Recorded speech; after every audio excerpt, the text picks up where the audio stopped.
स्वराज्य दर्शन, आपल्या हक्काचे न्यूज चॅनल।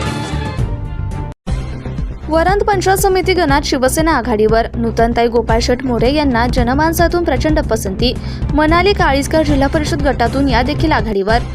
महाड तालुक्यात शिवसेना जिल्हा परिषद आणि पंचायत समिती निवडणुकीत एकहाती सत्ता राखणार असल्याचं चित्र मतदारसंघात दिसतंय।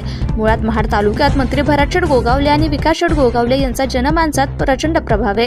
याच प्रभावाच्या जोरावर शिवसेना महाड तालुक्यात जोरदार मुसंडी मारणार असल्याचं दिसतंय।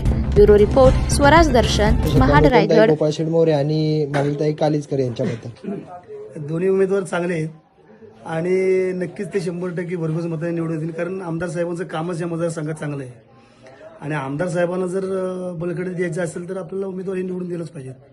अजून काय बोलू शकता? तरी पण वातावरण कसं आहे? वातावरण चांगलंच आहे, सगळं सेनेचंच आहे। आज सेनेचा बालेकिल्ला आहे, इथं काय चालत नाही कोणाचं दुसरं। भरघोस मतांनी निवडून येतील इकडून? हो हो, नक्कीच येणार। थँक्यू महाराज। नूतनताई मोरे आणि मनालीताई कालीजकर यांच्याबद्दल काय सांगाल?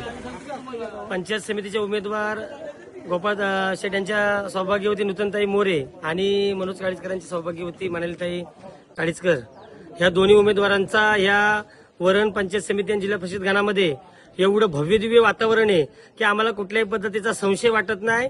सीट ही आमचीच लागणार, निशाणी धनुष्यबाणाचाच विजय हा निश्चित आहे आणि ग्राउंड लेवलचा सर्वसामान्याचा आवाज आहे की जी कामं विकासाची माननीय मंत्री महोदय भरत शेठ गोगावले साहेबांच्या माध्यमातून, विकास शेठ साहेबांच्या माध्यमातून झालेली आहेत, शिवसेनेच्या माध्यमातून झालेले आहेत, त्याचा पूर्ण वातावरण, पूर्ण इफेक्ट या ठिकाणी आम्हाला ग्राउंड लेवलला प्रचारार्थ या दोन्ही उमेदवारांना घेऊन फिरत असताना दिसतोय आणि सर्वसामान्यांचा आवाज आहे की जवळजवळ भरघोस मतांनी हा विजय हा आमचा निश्चित आहे।